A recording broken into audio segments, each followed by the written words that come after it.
In my Mountains and Cliffs video, I spoke about really widening the frame and kind of opening up your landscapes to make something big and epic. Well, what happens when you have to get even wider, like off the planet wider? What if you're going to the stars and you have to traverse the galaxy? What happens when you need to draw planets in space? Well, let's talk about it, because really, they're just texture circles. Nothing overly fancy, but these circles need to have planned texture to them, and I really have three basic textures that I like to mix and match. One is a wavy texture, and remember, all of these textures are going to follow the contour of this circle as a sphere.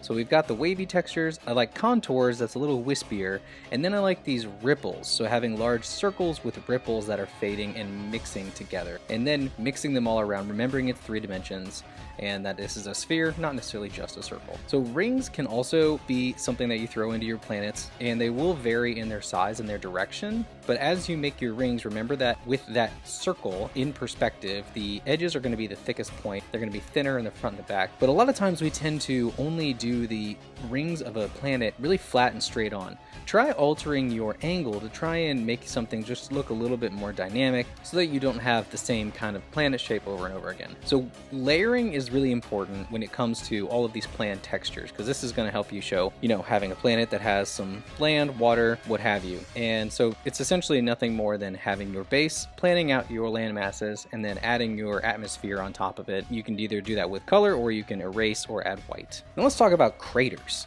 So these are always really fun. These are with moons, and I have a lot more fun drawing these. So we need to start with your ellipses and then go down to your having an ellipses that is mirroring the one that you made, but widening it up, because you're going to have those impact lines that are going to be angled and curved upward, like we spoke about with the mountains. So if you're looking overhead, you're going to have a thicker ring of the ground that is going to be separating the inside and the outside, and your outside ring of impact is going to be all sloped upward at a fairly okay slope, and then you're going to have this internal ring where it's your base that was hit, and that slope on the inside is going to be much deeper and much more severe than the external slope. So whenever you're drawing it at an angle, you need to remember to showcase the outer slope as well as the inner slope, and then depending on your angle, even show the base of the inside of that crater. So that depth is really the thing that's going to help you sell what this is supposed to look like, and then you rinse and repeat and do it on a bunch of areas to have a big cratery moon. Now, something that you can do when you're not drawing a moon close up, because a lot of times it'll be at distance, it'll be small, you can map out where you want your large or small craters, and then as you render it with the lighting, just have hints of the lines where those craters are supposed to be, because that closure, your mind is going to fill in the gaps, and it's going to do a lot of heavy lifting to make it look like it's more detailed than it is. So when you're texturing space, so it's not just a black